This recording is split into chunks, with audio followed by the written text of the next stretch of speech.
Today on Schmindian, we are taking these eggplant and potatoes and turning them into this classic North Indian dish, Aloo Baingan. Let's make it.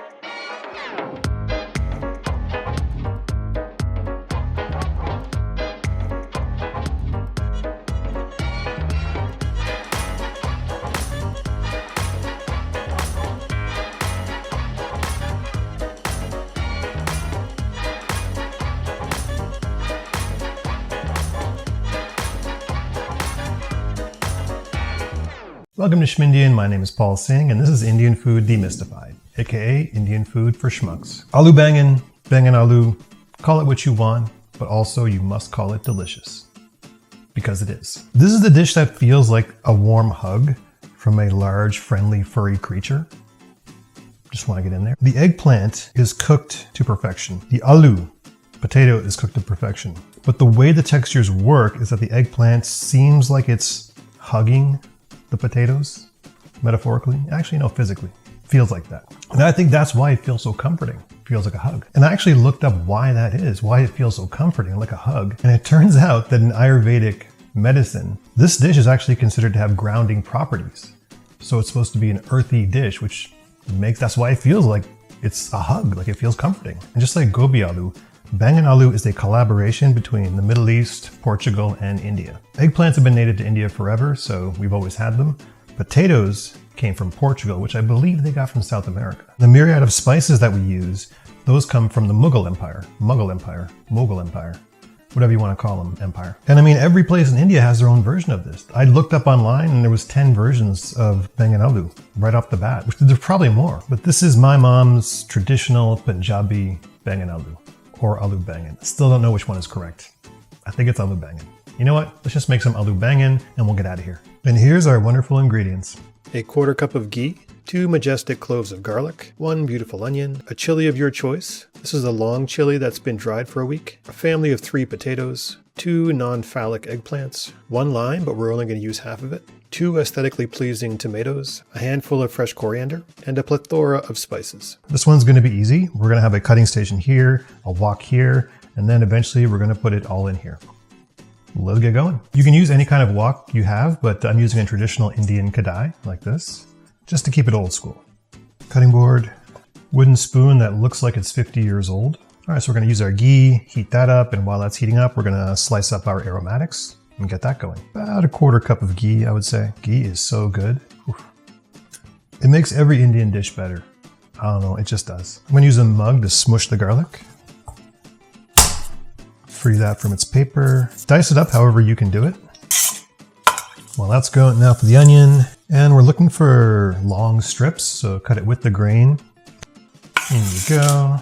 So we're gonna sweat those aromatics down, and while that's happening, we're gonna dice up our chili and our tomatoes. The tomatoes, we're just looking for chunks, so we're gonna cut it in half, then cut it in half again, then maybe cut it into thirds, something like that.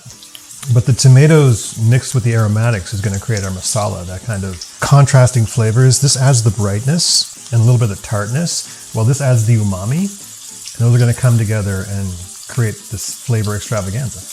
We're not frying, we're sweating, so it's a little slower than frying. Now for the chili, right down it with some chops.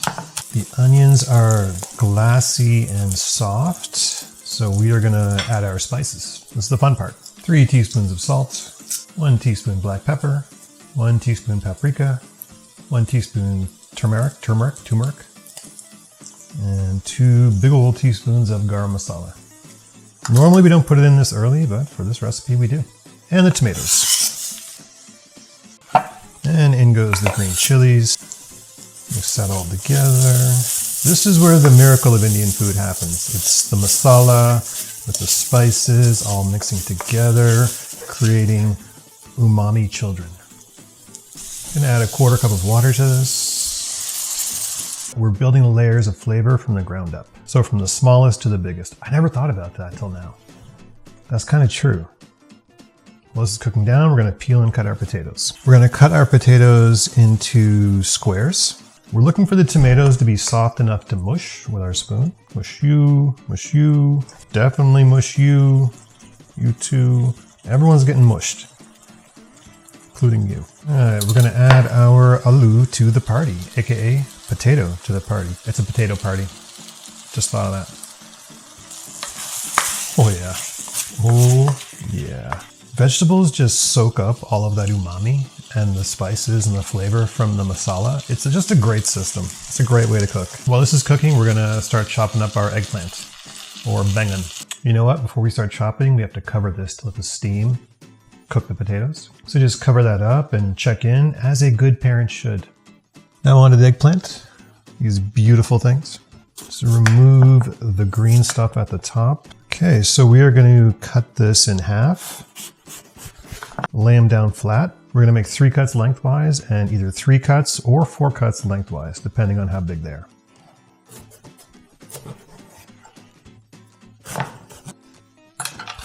So between this and this size, like that, about that, potatoes are looking very happy. And go to baingan. Try to cover the eggplants as much as possible with the masala. Eggplant is like a sponge for masala. It really soaks it up. The flavors in here are very robust and bold, and the lime helps kind of cut through that and give it a little bit of tang, which is really nice. So we're going to cover this up, and the moisture from the vegetables is going to create steam. This is going to get steamed and really soft, and while it's getting steamed, it's going to absorb the masala and the spices and the umami in this nice kind of virtuous cycle. The moisture leaves, creates steam, cooks it, and in its absence, the spices and the masala go into the vegetables. Vegetables are basically sponges, and once you squeeze the water out of them by cooking, they will absorb the spices and become really delicious. So this is going to be about medium-low heat. It's going to take approximately 20 minutes, so just kind of treat it like a 4-year-old. You don't have to watch it all the time, but just be in the area and pop in every now and then and take a look.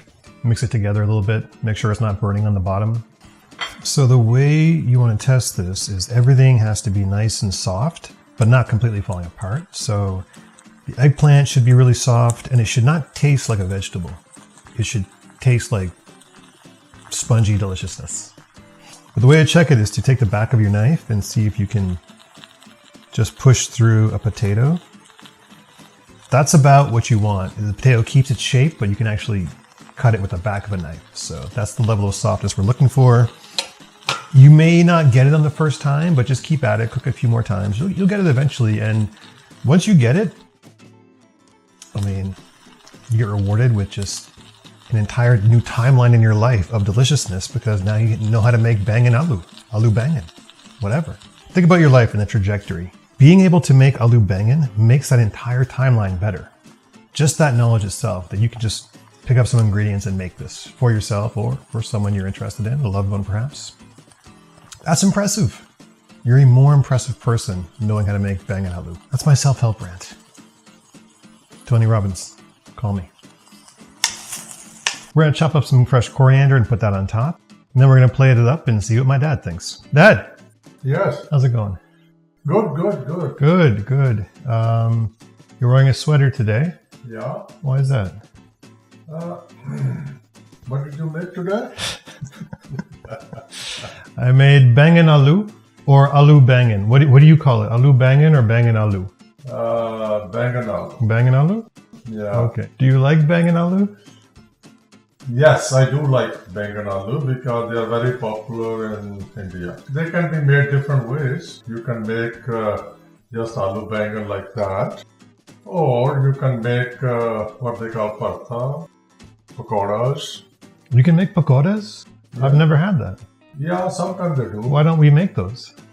Oh, we can someday. Okay, we should make that sometime. Okay. All right, would you like to try it? Try, yes. Use this roti, yeah, that one. Looks good, Paul. Thanks. I think, Good texture?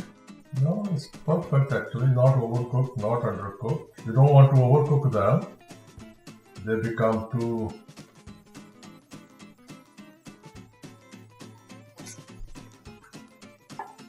Good. Good?